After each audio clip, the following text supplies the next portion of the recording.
We're back with a big slate on a Saturday for the NBA, and there's a lot of value. You may even notice it right away. There's a little bit of a theme building, the disrespect of the road team. Let's start with the Heat and Nuggets game. Two teams that have some interesting expectations. The Nuggets could be the biggest wild card in this whole thing if, in fact, they have a healthy backcourt. They do not at the moment. Jamal Murray is questionable. They're down a couple of other guys. Meanwhile, despite the health of their front court and Bol emerging, still have to roll with the Heat here. Best bet you can find, FanDuel has Miami only laying 2. And I think right now, this is probably the team that's flying under the radar the most heading into this bubble restart, if you will. The Miami Heat have some talent, and I think their backcourt is going to be able to overtake the issues that Denver is. We're only talking about one game here.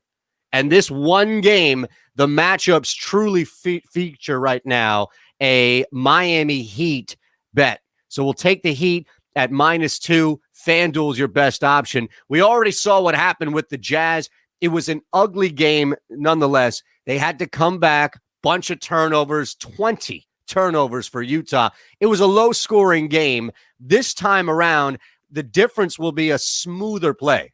If you're not turning the ball over 20 times and having to score and hoping the other team does not in order to climb through that deficit, you're going to put up some points. And I think this time around, the Jazz still getting points because they're the road team. 1.5. I'll take anytime Utah's getting points against a team they're better than, as we said against New Orleans. Now, again, hopefully a different means to that end, but riding right now with the Jazz plus 1.5 points bet is going to get you that option right there. In fact, I also love the total because it's predicated on what happened last time Utah went out and simply couldn't score until they had to close that deficit. It's sitting right now. Fox Bet has it at 212.5, -105 for the over. I think you need to jump all over that. Feel good about it. This is a double Jazz play for you here.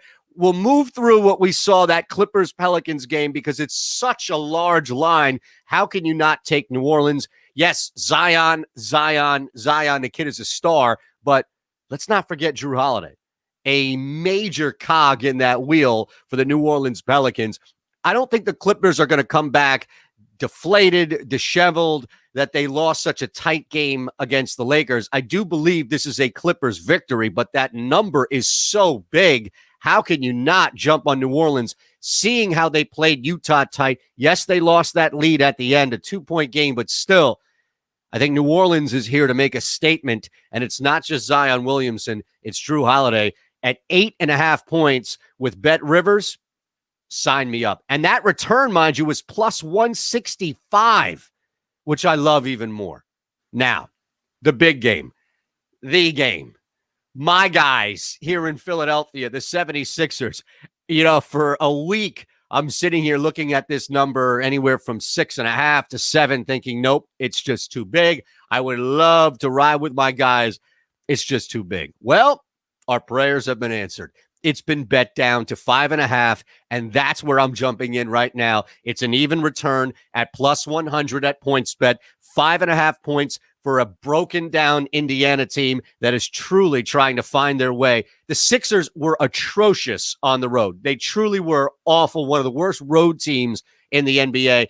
I think the difference going to Orlando is that this is a consistent environment. Joel Embiid, we think, is going to be healthy enough to play a good amount of minutes. He'll probably be on some Kemba Walker minutes restriction. But again, this isn't even about the Sixers gelling so much with Ben Simmons at the 4 as it is about where Indiana is right now. They're prime for the taking. That 5 seed is prime for the taking as well. Philadelphia is motivated. We'll get to the playoffs when it actually starts, and I'll tell you where I truly stand. Don't tell anybody in Philly where I truly stand on this Sixers team's chances to do anything in that postseason. But today, when it comes to restarting the NBA season, only laying 5.5 points, I can see a 6-7 point victory, not have to worry about any push, and be comfortable taking them -5.5, plus 100 on that return against Indiana. Busy day. Good luck. For Odds Checker, I'm Eytan Shander.